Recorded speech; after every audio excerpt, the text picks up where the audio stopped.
Hello, my name is Amelia Abad. I am the founder of America's Best Toastmasters Club. Welcome to our YouTube channel.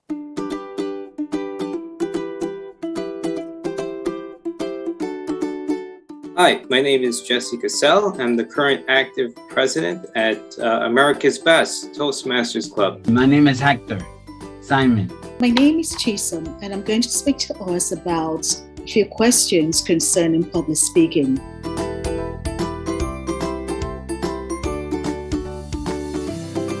So first thing, the one main reason why we are scared of public speaking is number one, fear. Two, fear. And three again is fear. Her fear of public speaking stems from either being publicly humiliated, not being able to communicate clearly, not knowing the language of the audience, or just being scared of standing out to speak up. Now, how do we go about handling this fear? We have some internal work, self-analysis to figure out where this fear stems from. Is it because we don't know or don't have the vocabulary? Then we can start working at building up our vocabulary. Is it a question of just not being confident or not knowing the topic? Then we should actually work at understanding who the audience is and being able to deliver a speech to the audience. For me, in my example, I was scared because I was going to be judged, or I didn't know what to expect. My first time getting into this, because I like this industry. I like to be in this. That's my thing. Whatever comes to mind or it comes from the heart is my passion. Because I like to talk about motivating a young brotherhood. Like in my last speeches, I learned the gang. I don't want the young brothers to get into the gang brotherhood, like the gangs that I know. My experience is not good, because once you get into a gang, it's gonna be for the rest of your life. And criticism, I was scared that I was gonna be criticism. Some of them, I thought I was gonna be judged or criticism. Like they're gonna be saying, some are gonna be telling me you did a great job, you had a great effort, and some are gonna say, we don't care about your story, get out of here. They're gonna say, and my last one is I would like to get feedback from all of my Toastmaster family, or like my sister, or like two of my teachers. I think Sorry knows who's my teachers. Jesse, Emilio, the tough love, Amelia Bond. They have taught me a lot of stuff. And I learned from those feedbacks. I know we all make mistakes, but we all hit our point. Like I told you before, my thing is I have the passion to be where I am today. Well, I believe that there are three hindrances that prevent us from speaking confidently in public. Number one, our negative thinking. From the moment that we are about to utter our first word, our mentality is set on thinking that people may not want to hear what we have to say. Our negative thoughts run on, and we oftentimes say to ourselves, "You're not doing a good job," or "Is this presentation relevant to the audience?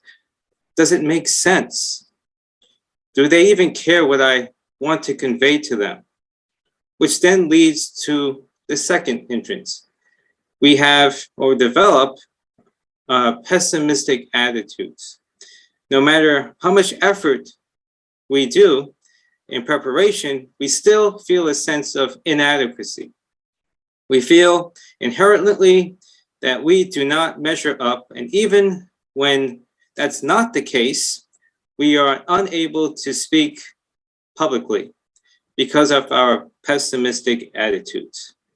And lastly, number three, I feel that the third hindrance is when you legitimately are not prepared to deliver the presentation.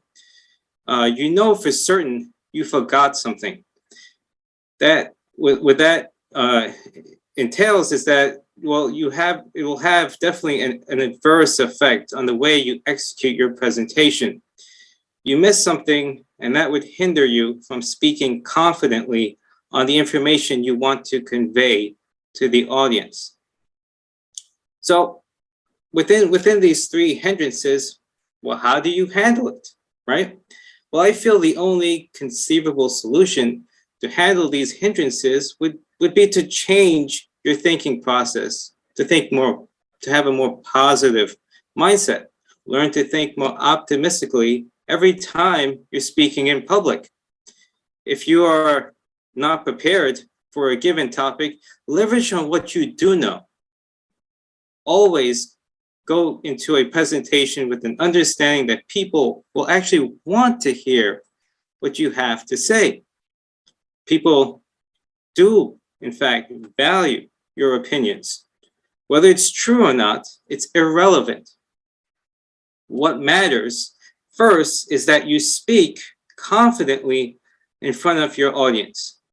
The more confidence will bring about more credibility in your presentation.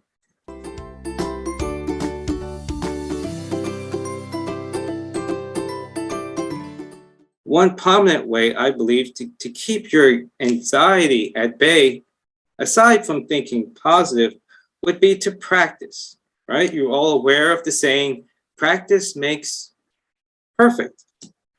The more you practice, the more comfortable you are with your materials. And yes, one less thing to worry about, right?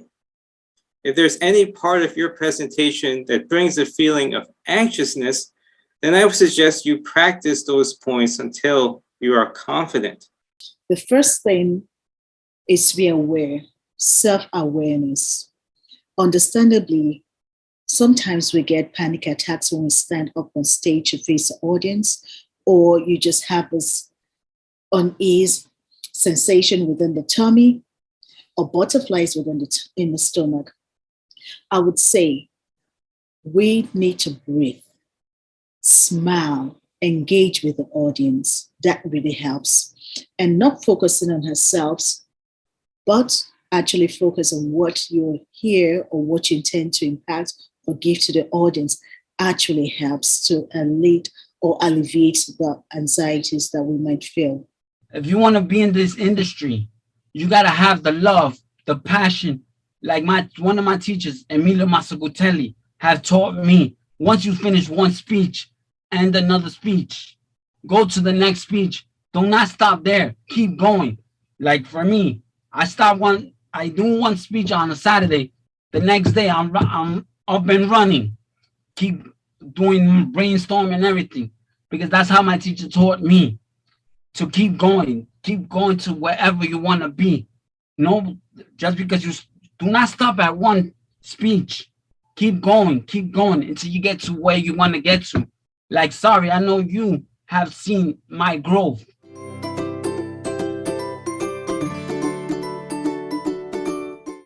Being out of the Toastmaster journey, I'm starting a new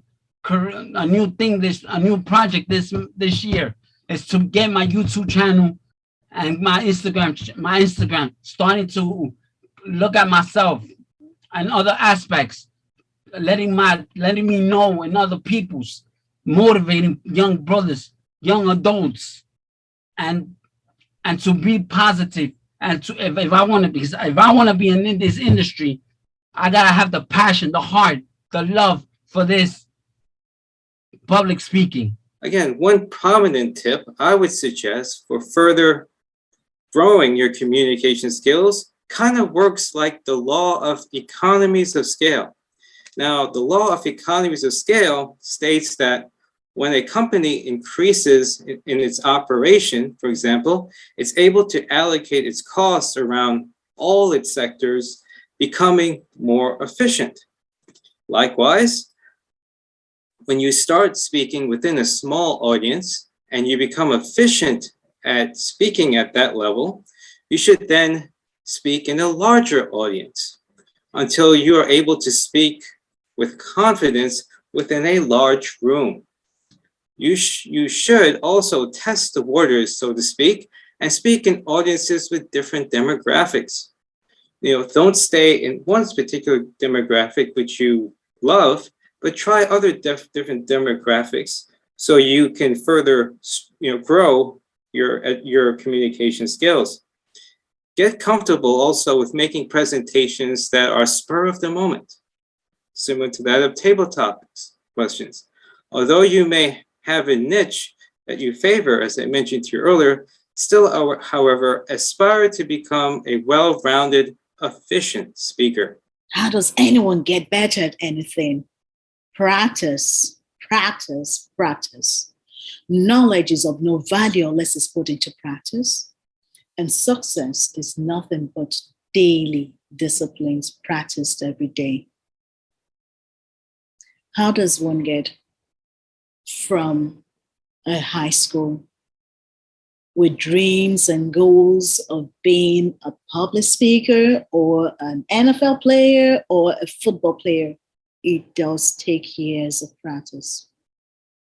Everything we do is a step to where we envision ourselves being, and we practice every day. And I want to thank you for watching our America's Best YouTube channel. But here's the thing, as I mentioned, Toastmasters and public speaking training is not a spectator sport. It's not enough to watch our YouTube channel. The only way you're going to grow is by active participation at our America's Best Toastmasters Club meetings. And here's the good news. We meet every week. Unlike most other clubs, we meet weekly. And we meet that at a time that's convenient for you, Saturday mornings. So if you work late, you work long hours, every single week, 10 a.m. Eastern time. And thanks to the miracle of Zoom, we're open to individual members from around the world. Come join us. And I hope to see you at a future weekly Saturday morning meeting of America's Best Toastmasters Club.